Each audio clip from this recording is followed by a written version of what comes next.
اور کتنے ہی چوپائے ہیں زمین میں تم دیکھتے ہو، وہ اپنا رزق اٹھائے تو نہیں پھرتے۔ یہ پرندے جو ہیں، کیا ان کا رزق ان کے پاس سٹور میں کہیں ہوتا؟ حضرت مسیح کا ایک بڑا پیارا جملہ ہے سرمن آف دی ماؤنٹ میں، کیوں فکر کرتے ہو، اپنے حوارین سے کہہ رہے، کیوں فکر کرتے ہو کہ کیا کھائیں گے؟ تم جنگل کی چڑیوں کو نہیں دیکھتے کہ وہ خالی پیٹ اپنے گھونسلوں سے نکلتی ہیں اور شام کو آسودہ ہو کر واپس آتی ہیں؟ ان کے پاس کہیں کوئی جمع تو نہیں ہے، کوئی ذخیرہ تو نہیں ہے گندم کا یا کسی اور چیز کا۔ تو جو آسمان کے پرندوں کو کھانے کو دیتا ہے، کیا وہ تمہیں نہیں دے گا؟ یہ خوبصورت انداز۔ کیوں فکر کرتے ہو کیا پہنو گے؟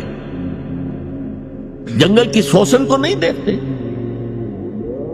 کہ جس قدر شاندار لباس اللہ نے اسے دیا ہے، رنگین۔ سلیمان بھی اپنی ساری شان و شوکت کے باوجود ویسا ملبس نہ تھا، ویسا لباس اس کے پاس بھی نہیں تھا۔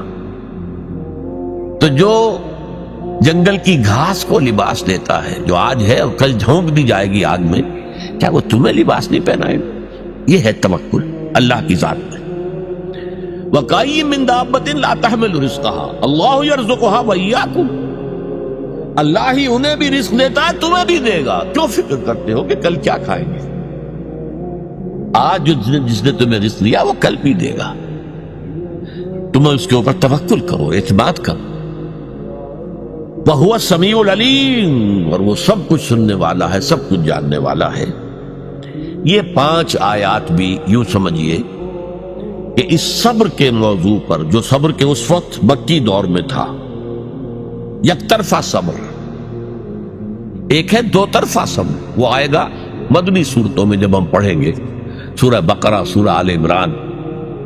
لیکن یہ ہے یک طرفہ صبر، جو آئے جھیلو، برداشت کرو، لیکن کوئی جوابی کارروائی نہیں کرنی۔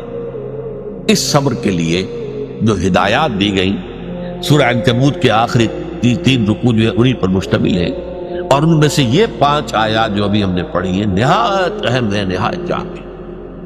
بارک اللہ لی ولکم فی القرآن العظیم ونفعنی وإیاکم بالآیات والذکر الحکیم۔